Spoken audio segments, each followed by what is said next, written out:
Hi dear students, welcome back to Alex E Academy. ഈ ഒരു lecture വീഡിയോയിൽ CE 407 transportation engineering 2-ലെ second മൊഡ്യൂളിൽ നിന്നുള്ള തേർഡ് ലെക്ചറാണ് ഡിസ്കസ് ചെയ്യുന്നത്. കൺസെപ്റ്റ് ഓഫ് ഗേജസ് ആണ് നമ്മൾ ഡിസ്കസ് ചെയ്യാൻ പോകുന്ന ടോപ്പിക്.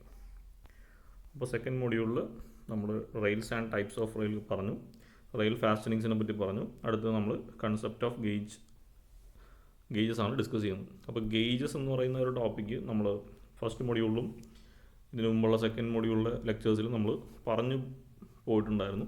അപ്പോൾ അതിനെ പറ്റിയിട്ടുള്ള ഒരു ഡീറ്റെയിൽഡ് ലെക്ചറാണ്. ഓക്കെ, അപ്പോൾ എന്താണ് rail gauges? The gauge of a railway track is defined as the clear minimum perpendicular distance between the inner face of the two rails. അപ്പോൾ ഒരു റെയിൽവേ ട്രാക്കിൻ്റെ ഗേജ് എന്ന് പറഞ്ഞാൽ ആ രണ്ട് റെയിൽസ് തമ്മിലുള്ള ഇന്നർ ഫേസുകൾ തമ്മിലുള്ള ഡിസ്റ്റൻസിനെയാണ് നമ്മൾ ഗേജ് എന്ന് പറയുന്നത്. ഈ ഒരു ഫിഗറിൽ നിങ്ങൾക്ക് കറക്റ്റായിട്ട് കോൺസെപ്റ്റ് മനസ്സിലാവും. ഈ താഴെ റെയിൽവേ സ്ലീപ്പറാണ്, അതിൻ്റെ മുകളിൽ ഇവിടെ ഒരു റെയിൽ പോകുന്നുണ്ട്, ഈ ഡയറക്ഷനിൽ ഒരു റെയിലുണ്ട്. അപ്പോൾ ഈ രണ്ട് റെയിലിൻ്റെയും ഇന്നർ ഡിസ്റ്റൻസ്, ക്ലിയറൻസ് ഡിസ്റ്റൻസിനെയാണ് നമ്മൾ ഗേജ് എന്ന് പറയുന്നത്.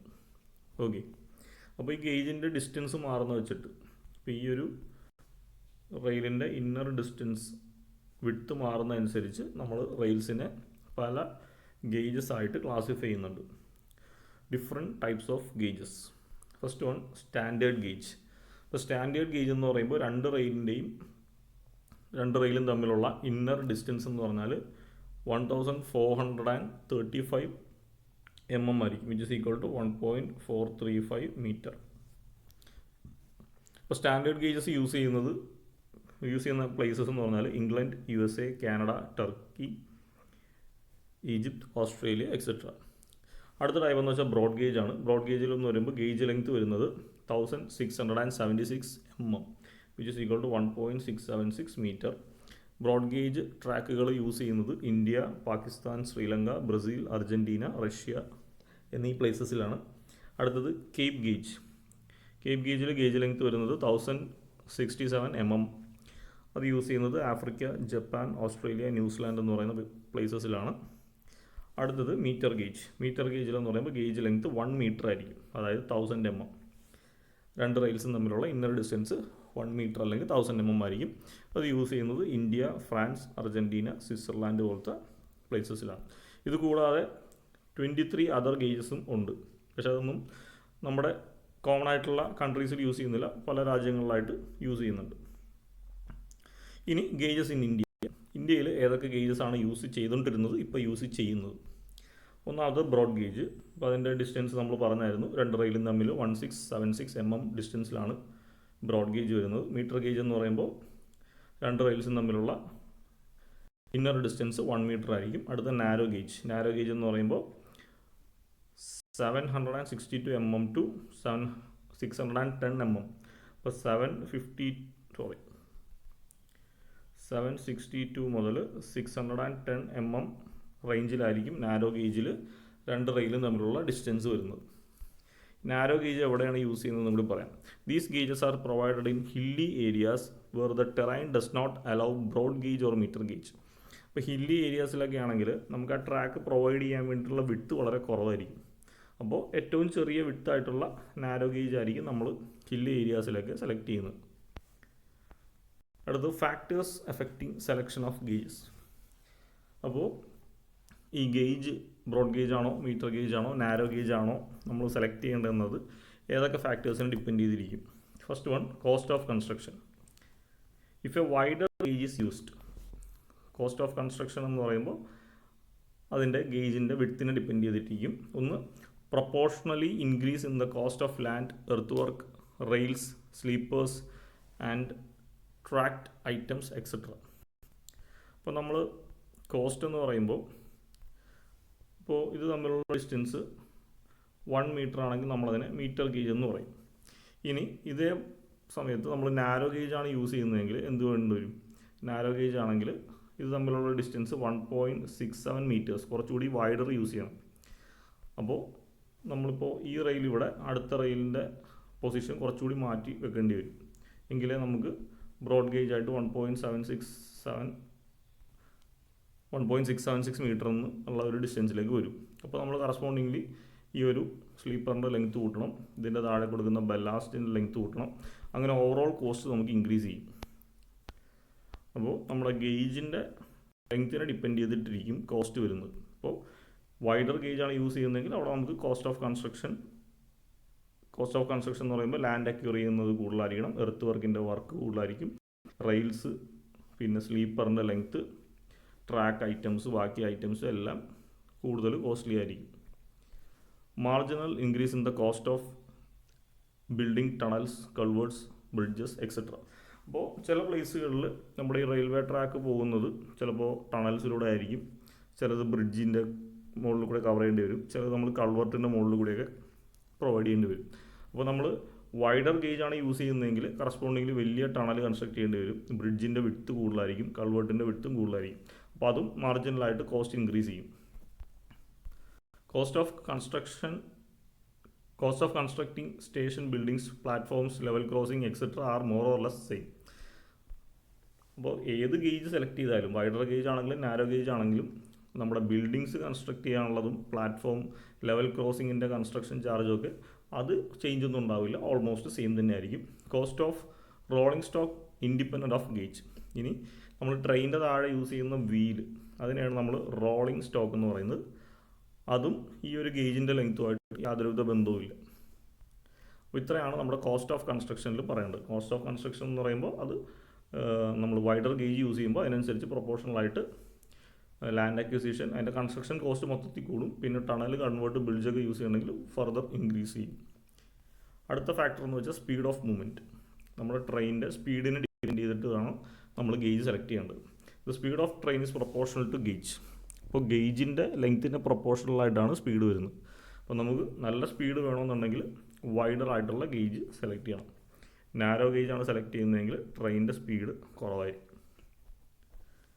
Speed is a function of diameter of wheel which is in turn limited by gauge. Therefore, higher speed broad gauges are used. അപ്പോൾ ഹയർ സ്പീഡിന് വേണമെങ്കിൽ ബ്രോഡ് ഗേജസ് ആയിരിക്കും യൂസ് ചെയ്യേണ്ടത്. ഇപ്പോൾ ഇന്ത്യയിലെ കേസാണ് പറയുന്നത്. ഹയർ സ്പീഡ് വേണമെങ്കിൽ നമ്മൾ വിഡ്ത്ത് കൂടിയ ബ്രോഡ് ഗേജ് ആയിരിക്കും സെലക്ട് ചെയ്യുന്നത്. അടുത്ത ഫാക്ടർ എന്ന് വെച്ചാൽ ട്രാഫിക്. ഇപ്പോൾ നമ്മൾ നാരോ ഗേജാണ് യൂസ് ചെയ്യുന്നതെങ്കിൽ ട്രാക്കിൻ്റെ വിഡ്ത്ത് ഇത്രയേ ഉള്ളൂ. അപ്പോൾ നമ്മുടെ കൺസ്ട്രക്ട് ചെയ്യുന്ന ഇതിൻ്റെ മുകളിലാണ് ട്രെയിൻ വരുന്നത് അല്ലേ. അപ്പോൾ ട്രെയിനിൻ്റെ ബോഗി ഏകദേശം ഇത്രയും വരും. അപ്പോൾ ബോഗിയുടെ വിഡ്ത്ത് ഇതാണ്. ഇനി കറസ്പോണ്ടിങ്ങിൽ നമ്മൾ കുറച്ചുകൂടി വലിയ ബ്രോഡ് ഗേജാണ് സെലക്ട് ചെയ്യുന്നതെങ്കിൽ ട്രെയിനിൻ്റെ വിഡ്ത്ത് കുറച്ചുകൂടി കൂടുതലായിരിക്കും. അപ്പോൾ അതിൻ്റെ ബോഗിയുടെ വിഡ്ത്ത് വരുമ്പോൾ കുറച്ചുകൂടി വലുതായിരിക്കും. അപ്പോൾ നോക്കിക്കേ, നാരോ ഗേജിൽ പോകുന്ന ട്രെയിൻ അതിൻ്റെ ബോഗിയുടെ സൈസൊക്കെ ഇത്രയേ ഉണ്ടാവുള്ളൂ. ബ്രോഡ് ഗേജിൽ പോകുമ്പോൾ അതിൻ്റെ ട്രെയിനിൻ്റെ സൈസ് ഇത്രയുണ്ട്. അപ്പോൾ കുറച്ചുകൂടി ആൾക്കാരെ നമുക്ക് കപ്പാസിറ്റി കൂടിയ ട്രെയിൻസ് ബ്രോഡ് ഗേജിലായിരിക്കും, അല്ലെങ്കിൽ വിഡ്ത്ത് കൂടിയ ഗേജിലൂടെ പോകുന്ന ട്രെയിൻസിലായിരിക്കും നമുക്ക് ട്രാഫിക് കുറച്ചുകൂടി കൂടുതൽ എടുക്കാൻ പറ്റുന്നത്. The wider gauge can carry large wagons and coaches and carry more traffic. അപ്പോൾ വലിയ ഗേജസ് യൂസ് ചെയ്ത് കഴിഞ്ഞാൽ, മീറ്റർ ഗേജിനേക്കാളും ബ്രോഡ് ഗേജ് വലിയ ഗേജസ് ആണ് യൂസ് ചെയ്യുന്നതെങ്കിൽ അവിടെ ക്യാരി ചെയ്യുന്ന വാഗൺ അല്ലെങ്കിൽ കോച്ചസ്, റെയിൽവേ കോച്ചുകൾ അല്ലെങ്കിൽ ആ ഒരു കമ്പാർട്ട്മെൻറ്റൊക്കെ കുറച്ചുകൂടി വലിയ സൈസിലുള്ളതായിരിക്കും. കറസ്പോണ്ടിങ്ങിൽ നമുക്ക് കൂടുതൽ ആൾക്കാർ അല്ലെങ്കിൽ കൂടുതൽ ട്രാഫിക്കിനെ ക്യാരി ചെയ്യാൻ പറ്റും. For heavy loads and high speed wider gauges required. Heavy loads carry ചെയ്യാനും ഹൈ സ്പീഡ് അറ്റൈൻ ചെയ്യണമെങ്കിലും നമ്മൾ വൈഡർ ഗേജസ് വേണം യൂസ് ചെയ്യാൻ. Operation cost per ton per kilometre is less for higher carrying capacity. അപ്പോൾ operational cost എടുത്തു കഴിഞ്ഞിട്ടുണ്ടെങ്കിൽ ഏറ്റവും capacity കൂടിയ ട്രെയിൻസിനാണ് അതൊരു എഫക്റ്റീവായിട്ട് വരുന്നത്. ഓപ്പറേഷണൽ കോസ്റ്റ് എടുത്തിട്ടുണ്ടെങ്കിൽ ഏറ്റവും കപ്പാസിറ്റി കൂടിയ ട്രെയിൻ എന്ന് പറയുമ്പോൾ അതിനകത്ത് ഒരുപാട് ഗുഡ്സും ഒരുപാട് ആൾക്കാരെ നമുക്ക് ഇൻകോപ്പറേറ്റ് ചെയ്യാൻ പറ്റും. അവിടെ നിന്ന് ഇടുന്ന റവന്യൂ കൂടുതലായിരിക്കും, നമ്മുടെ ഓപ്പറേഷണൽ കോസ്റ്റ് കറസ്പോണ്ടിങ്ങിൽ കുറവായിരിക്കും. ഓക്കെ, അടുത്തത് physical features. Steep gradients and sharp ഗേവ്സ് narrow gauges are used. വളരെ സ്റ്റീപ്പായിട്ടുള്ള ഗ്രേഡിയൻറ്റ്, കുത്തനെയുള്ള കയറ്റം അല്ലെങ്കിൽ കുത്തനെയുള്ള ഇറക്കം, അല്ലെങ്കിൽ ഷാർപ്പായിട്ടുള്ള കേവ്സ്, ട്രെയിനിന് പെട്ടെന്ന് ഷാർപ്പായിട്ടുള്ള കേവ്സൊക്കെ വളക്കണമെന്നുണ്ടെങ്കിൽ അവിടെ നമുക്ക് വീതി കുറഞ്ഞ ഗേജസ് ആയിരിക്കും നല്ലത്, നാരോ ഗേജസ് ആയിരിക്കും ബെറ്റർ ആയിട്ട് വരുന്നത്. In plains where high speed is not required narrow gauges is used. അപ്പോൾ ഹൈ സ്പീഡ് വേണ്ടാത്ത സ്ഥലങ്ങളിൽ ഈ ഹില്ലി ഏരിയാസിലൊക്കെ ഒന്നും നമ്മൾ ഹൈ സ്പീഡ് എടുക്കത്തില്ല ട്രെയിൻ. അപ്പോൾ അവിടെയൊക്കെ നമുക്ക് നാരോ ഗേജ് ആണെങ്കിലും കുഴപ്പമൊന്നുമില്ല. Development of area. Narrow gauge used to connect hilly under developed areas to urbanised area. അത്ര ഡെവലപ്മെൻ്റ് ഒന്നും ഇല്ലാത്ത ഏരിയ ആണെങ്കിൽ ട്രാഫിക് കപ്പാസിറ്റി, ഗുഡ്സ് ക്യാരി ചെയ്യുന്ന കപ്പാസിറ്റിയും കുറവും മതി. അപ്പോൾ അതുകൊണ്ട് തന്നെ ഹില്ലി ഏരിയാസിലൊക്കെ, അൺഡെവലപ്ഡ് ആയിട്ടുള്ള ഹില്ലി ഏരിയാസിൽ നിന്ന് അർബൺ ഏരിയാസിലേക്ക് പോകുന്ന ആ ഒരു റൂട്ടിൽ നമുക്ക് നാരോ ഗേജ് ആണെങ്കിലും ഓക്കെ. ഡെവലപ്ഡ് ഏരിയ ആണെങ്കിൽ ആൾക്കാർ ട്രാവൽ ചെയ്യാനുള്ള എണ്ണം കൂടുതലായിരിക്കും, ഗുഡ്സ് ക്യാരി ചെയ്യാനുള്ള കൂടുതലായിരിക്കും, അവിടെ നമ്മൾ ബ്രോഡ് ഗേജ് ആയിരിക്കും യൂസ് ചെയ്യുന്നത്.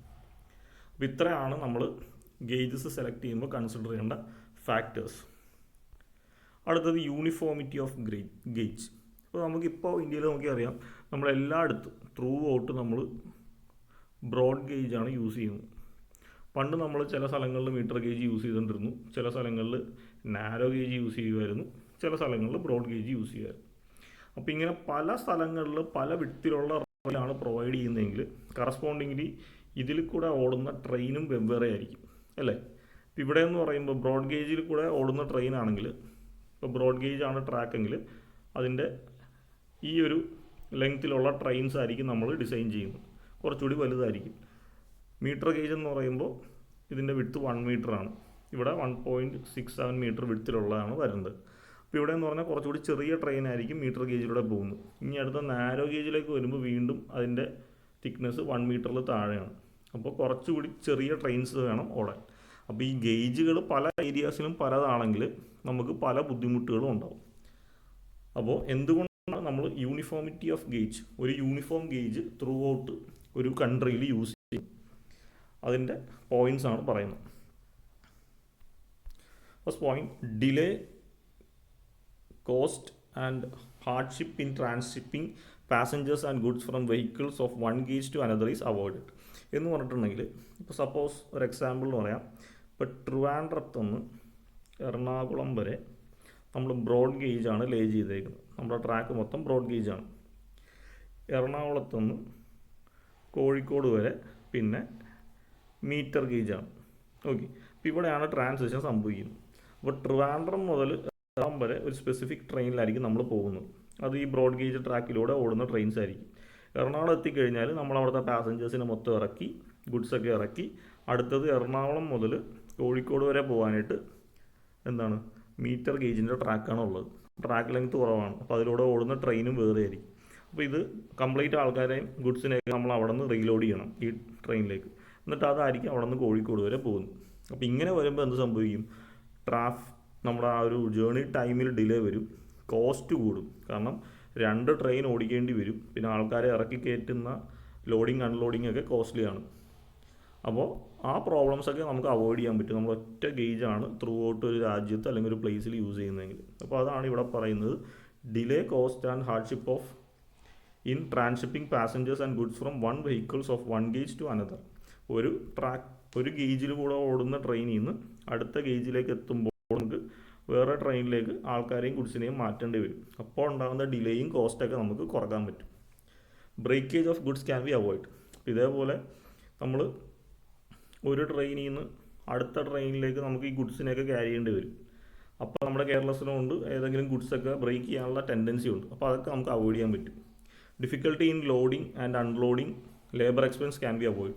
ഒരു ട്രെയിനിൽ നിന്ന് അടുത്ത ട്രെയിനിലേക്ക് കയറ്റുമ്പോഴും ഇറക്കുമ്പോഴും ഉള്ള loading unloading charge, labour expense, ഇതെല്ലാം നമുക്ക് അവോയ്ഡ് ചെയ്യാൻ പറ്റും. Possibilities of theft and misplacement is eliminate. ഇപ്പോൾ നമ്മൾ ഒരു ട്രെയിനിൽ നിന്ന് അടുത്ത ട്രെയിനിലേക്ക് മാറ്റാൻ വേണ്ടി സ്റ്റേഷനിലേക്ക് ഇറക്കി വെക്കും, അപ്പോൾ പെട്ടെന്ന് ഒരുപാട് സാധനങ്ങൾ അൺലോഡ് ചെയ്യേണ്ടി ഒരുപാട് സാധനങ്ങൾ കയറ്റിയും വരും. അപ്പോൾ അതിൻ്റെ ഇടയിൽ തെഫ്റ്റ് ഉണ്ടാകാനുള്ള സാധ്യത കൂടുതലാണ്. മിസ്പ്ലേസ്മെൻറ്റ്, അടുക്കി വെക്കുന്നതിൽ ഓർഡർ മാറിപ്പോകാനുള്ള ചാൻസ് ഒക്കെ വളരെ കൂടുതലാണ്, കാരണം വളരെ ചുരുക്കമുള്ള ടൈമിലായിരിക്കും നമുക്കിത് ലോഡിങ് അൺലോഡിങ് ഒക്കെ നടത്തേണ്ടത്, അപ്പോൾ അതിനൊക്കെ ചാൻസ് ഉണ്ട്. Large sheds four storing goods can be avoid. ഇപ്പോൾ നമുക്ക് ഒരു സ്റ്റേഷനിൽ ഒരു ട്രെയിൻ വന്നു, ബ്രോഡ് ഗേജിൻ്റെ ഒരു ട്രെയിൻ വന്നു, ഇവിടെ നിന്ന് ഇതിൻ്റെ അകത്തുള്ള ഗുഡ്സ് മുഴുവൻ നമുക്ക് അൺലോഡ് ചെയ്യണം. അപ്പോൾ അൺലോഡ് ചെയ്ത് കഴിഞ്ഞ് ഇത് സ്റ്റോർ ചെയ്യാനുള്ളൊരു ഹ്യൂജ് ഏരിയ സ്റ്റേഷൻ്റെ അകത്ത് വേണം. അടുത്ത ട്രെയിനിലേക്ക് അത് ലോഡ് ചെയ്യുന്ന സമയത്ത് മഴ വല്ലതൊക്കെ ഉണ്ടെങ്കിൽ മഴ കൊള്ളാത്ത രീതിയിലുള്ള ഷെഡും കാര്യങ്ങളൊക്കെ അവൈലബിൾ ആണെങ്കിൽ ഈ ഒരു പ്രോസസ്സ് നടക്കത്തുള്ളൂ, അപ്പോൾ അതും നമുക്ക് എക്സ്പെൻസ് കൂട്ടും. Surplus wagons of one gauge cannot be used on another gauge, this can be avoided. ഇപ്പോൾ നമ്മൾ നേരത്തെ പറഞ്ഞ പോലെ ബ്രോഡ് ഗേജിൽ ഒരു ട്രെയിൻ ഓടി വന്നു. ഇപ്പോൾ നമ്മൾ പറഞ്ഞാൽ ബ്രോഡ് ഗേജിൽ ഓടുന്നത് വലിയ ട്രെയിൻ ആയിരിക്കും. അടുത്തത് മീറ്റർ ഗേജിലേക്ക് വരുമ്പോൾ ട്രാക്കിൻ്റെ ലെങ്ത്ത് കുറവായതുകൊണ്ട് ചെറിയ ട്രെയിൻസ് ആയിരിക്കും മീറ്റർ ഗേജിലൂടെ ഓടുന്നത്. അപ്പോൾ ഈ വലിയ ട്രെയിനിൽ വന്ന ആൾക്കാരും പാസഞ്ചേഴ്സിന് അതേ കപ്പാസിറ്റി ചിലപ്പോൾ അടുത്ത ട്രെയിനിലേക്ക് നമുക്ക് റീലോഡ് ചെയ്യാൻ പറ്റണമെന്ന് നിർബന്ധമില്ല. അപ്പോൾ ഈ ഒരു ഇഷ്യൂസൊക്കെ നമുക്ക് അവോയ്ഡ് ചെയ്യാൻ പറ്റും. Locomotives can be used effectively on all tracks. അപ്പോൾ യൂണിഫോം ഗേജ് ആണെങ്കിൽ ഒരൊറ്റ ട്രാക്കേ ഉള്ളെങ്കിൽ, ത്രൂ ഔട്ട് നമുക്ക് ബ്രോഡ് ഗേജ് മാത്രമേ ഉള്ളെങ്കിൽ, അതായത് കേരളത്തിൽ നിന്ന് കാശ്മീർ വരെ പോകാനായിട്ട് ബ്രോഡ് ഗേജ് ട്രാക്ക് മാത്രമേ ഉള്ളെങ്കിൽ നമുക്ക് ഒരൊറ്റ ട്രെയിനിൽ ട്രാൻസ്പോർട്ട് ചെയ്യാം. ഇവിടെ നിന്ന് നമ്മൾ ഒരു ട്രെയിനിൽ കയറി കഴിഞ്ഞാൽ കാശ്മീർ എത്തുന്നവരെ നമുക്ക് ആ ട്രെയിനിൽ തന്നെ ഇരുന്നാൽ മതി. ഇപ്പോൾ നമ്മൾ ഫ്ലൈറ്റ് കേട്ടിട്ടുണ്ട്, ട്രിവാൻഡ്രം മുതൽ ദുബായ് വരെ ഒരു ഫ്ലൈറ്റ്, ദുബായിൽ നിന്ന് അടുത്ത ഫ്ലൈറ്റ് പിടിച്ച് സിംഗപ്പൂർ എന്നൊക്കെ പറഞ്ഞു. അപ്പോൾ ആ ഒരു ക്ലാഷ് നമുക്ക് ഈ ട്രെയിനിൻ്റെ പ്രോസസ്സിൽ ഒഴിവാക്കാൻ പറ്റും. It will be expensive to change to another gauge at the later stage. ഇപ്പോൾ യൂണിഫോമിറ്റി, ഇപ്പോൾ നമ്മൾ പല ഗേജുകളാണ് ഒരു രാജ്യത്തിൻ്റെ പല സ്ഥലങ്ങളിലും കൊടുത്തതെങ്കിൽ പിന്നെ നമുക്ക് ഇതെല്ലാം ഒറ്റ രീതിയിലേക്ക് മാറ്റണമെന്നുണ്ടെങ്കിൽ ഇതെല്ലാം അഴിച്ച് പണിഞ്ഞ് രണ്ടാമത് കൺസ്ട്രക്ട് ചെയ്യേണ്ടി വരും. അപ്പോൾ അത് ഹ്യൂജ് ഡിഫിക്കൽട്ടിയാണ്. അപ്പോൾ അതുകൊണ്ട് എന്താണ്, ഒരു രാജ്യത്ത് കംപ്ലീറ്റ് ത്രൂ ഔട്ട് നമ്മൾ ഈ ഒരൊറ്റ ഗേജ് ഓഫ് ട്രെയിൻസ് യൂസ് ചെയ്യുന്നതാണ്. അപ്പോൾ നമുക്ക് ഈ പറഞ്ഞിട്ട് രാജ്യത്തിൻ്റെ ഒരറ്റത്തുനിന്ന് അടുത്ത അറ്റം വരെ ഇതേ ട്രാക്ക് ലേ ചെയ്താൽ മതി. ഒരേ ട്രെയിനിൽ തന്നെ നമുക്ക് ട്രാൻസ്പോർട്ട് ചെയ്യാൻ പറ്റും. ലോഡിങ് അൺലോഡിങ് പർപ്പസ് ഒന്നും വരുന്നൊന്നുമില്ല. അപ്പോൾ അതുകൊണ്ടാണ് ഒരു രാജ്യത്ത് അല്ലെങ്കിൽ ഒരു പർട്ടിക്കുലർ കൺട്രിയിൽ നമ്മൾ ഒരു സിംഗിൾ ഗേജ് യൂസ് ചെയ്യാനുള്ള കാരണം. പണ്ടൊക്കെ നമ്മൾ പല സ്ഥലങ്ങളിൽ പല ഗേജായിരുന്നു യൂസ് ചെയ്തിരുന്നത്. നമ്മൾ മീറ്റർ ഗേജ് യൂസ് ചെയ്യുമായിരുന്നു, ചിലയിടത്ത് ബ്രോഡ് ഗേജ് യൂസ് ചെയ്യുമായിരുന്നു, ചിലയിടത്ത് നാരോ ഗേജ് യൂസ് ചെയ്യുമായിരുന്നു. അപ്പോൾ അതിൻ്റെ ഡിഫിക്കൽട്ടിയൊക്കെ കൊണ്ടാണ് പിന്നീടുള്ള ഡെവലപ്മെൻറ്റിൽ നമ്മൾ ബ്രോഡ് ഗേജിലാണ് ഫിക്സ് ചെയ്തേക്കുന്നത്. ഇന്ത്യയിലെ കംപ്ലീറ്റ് ട്രാക്കുകളും ഇപ്പോൾ ബ്രോഡ് ഗേജാണ്. ഇതിൻ്റെ തന്നെ വേറൊരു രീതിയിൽ ക്വസ്റ്റ്യൻ ചോദിക്കാം, what are the difficulties associated with varying gauge. അപ്പോൾ നേരത്തെ അവിടെ പറഞ്ഞ അതേ പോയിന്റ് തന്നെ ഇടം പറഞ്ഞത്. നേരത്തെ പറഞ്ഞത് എന്താണ്, യൂണിഫോം ഗേജ് ഉള്ളതുകൊണ്ടുള്ള അഡ്വാൻറ്റേജുകളാണ് നമ്മളിവിടെ പറഞ്ഞത്. അതേപോലെ ക്വസ്റ്റ്യൻ തിരിച്ചും ചോദിക്കാം, പല ഗേജുകളാണ് ഒരു രാജ്യത്ത് ഉപയോഗിക്കുന്നതെങ്കിൽ അതിൻ്റെ ഡിഫിക്കൽട്ടീസ് എന്തൊക്കെയായിരിക്കും. പാസഞ്ചറിൻ്റെ ഇൻകൺവീനിയൻസ്, ഗുഡ്സ് നമുക്ക് അറേഞ്ച് ചെയ്യാൻ, തിരിച്ച് ലോഡിങ് അൺലോഡിങ് പ്രോബ്ലംസ്, ട്രെയിനിൻ്റെ ഇൻസഫിഷ്യൻറ്റ് യൂസ്. ഒരു ട്രെയിൻ ഒരു സ്ഥലം വരെ പറ്റൂ, അടുത്ത സ്ഥലത്തേക്ക് പോകാണ്ട് അടുത്ത ട്രെയിനിലേക്ക് പോകേണ്ടി വരും, അതാണ് insufficient use. Hindrance to the fast movement of goods and passengers. പാസഞ്ചേഴ്സിനെയും ഗുഡ്സിനെയും നമുക്ക് ഒരു സ്ഥലത്തു നിന്ന് അടുത്ത സ്ഥലത്തേക്ക് എത്തിക്കാൻ വേണ്ടിയിട്ട് ഹിൻഡ്രൻസ്, ഒരു സ്റ്റോപ്പേജ് ഉണ്ടാവും. പിന്നെ ആ ലോഡിങ് അൺലോഡിങ് പ്രോസസ്സ് കംപ്ലീറ്റ് ചെയ്താൽ അവിടെ നിന്ന് പോകാൻ പറ്റും. പിന്നെ അഡീഷണൽ ഫെസിലിറ്റി, അതായത് ഒരു സ്ഥലത്തുനിന്ന് ലോഡ് ചെയ്യുക, അടുത്ത സ്റ്റേഷനിലെത്തുമ്പോൾ അൺലോഡ് ചെയ്യുക, പിന്നെ അവിടെ നിന്ന് അടുത്ത ട്രെയിനിലേക്ക് കയറ്റുക. അപ്പോൾ നമുക്ക് സ്റ്റേഷനിലൊക്കെ അഡീഷണൽ ഫെസിലിറ്റീസും യാർഡ്സും ഒക്കെ, സ്റ്റോറേജ് യാർഡ്സൊക്കെ വേണ്ടി വരും. പിന്നെ അൺബാലൻസ്ഡ് എക്കണോമിക് ഗ്രോത്ത്. ഇങ്ങനെ ഒരു ഇഷ്യൂസ് ഉള്ളതുകൊണ്ട് തന്നെ ഒരു അൺബാലൻസ്ഡ് ഗ്രോത്ത് ആയിരിക്കും. ഏറ്റവും സിറ്റീസിലൊക്കെ ബ്രോഡ് ഗേജ്, ഹിൽ ഏരിയസിലൊക്കെ നാരോ ഗേജ്, മീഡിയം സിറ്റീസിലൊക്കെ മീറ്റർ ഗേജ്. അപ്പോൾ പല സ്ഥലങ്ങളിലും പല ഗ്രോത്ത് ആയിരിക്കും. ഇപ്പോൾ എന്ന് പറഞ്ഞിട്ടുണ്ടെങ്കിൽ ഇന്ത്യയിൽ എല്ലായിടത്തും ബ്രോഡ് ഗേജാണ്. അപ്പോൾ ഏത് ഗ്രാമത്തിലൂടെ ആണെങ്കിലും സിറ്റിയിലൂടെ ആണെങ്കിലും മെട്രോപൊളിറ്റൻ സിറ്റിയിലാണെങ്കിലും ഒരേ ടൈപ്പ് റെയിൽവേ ട്രാക്ക് തന്നെയാണ് നമ്മൾ ലേ ചെയ്യുന്നത്. ഇതൊരു ഇമ്പോർട്ടൻറ്റ് പോയിൻ്റാണ്. Indian railway in 1992 took the bold decision of removing multi-gauges and following uni-gauge policy with broad gauge system.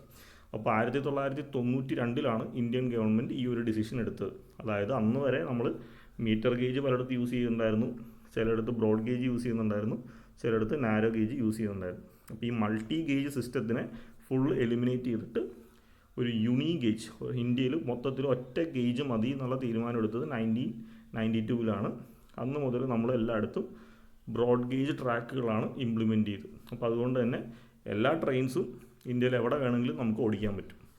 Okay, ഇതാണ് ഗേജസിൻ്റെ കൺസെപ്റ്റിൽ നമുക്ക് പഠിക്കാനുള്ളത്. ഗേജ് എന്താണെന്ന് പഠിച്ചു, അതിൻ്റെ ടൈപ്സ് പഠിച്ചു, അതിൻ്റെ റിക്വയർമെൻറ്റ്സും, പിന്നെ യൂണിഫോം ഗേജ് കൊണ്ടുള്ള അഡ്വാൻറ്റേജും യൂണിഫോം ഗേജ് ഇല്ലെങ്കിലുള്ള കോൺസിക്വൻസും പഠിച്ചു. ഓക്കെ, ഇത്രയാണ് ഈ ഒരു ലെക്ചറിലുള്ളത്. Thank you.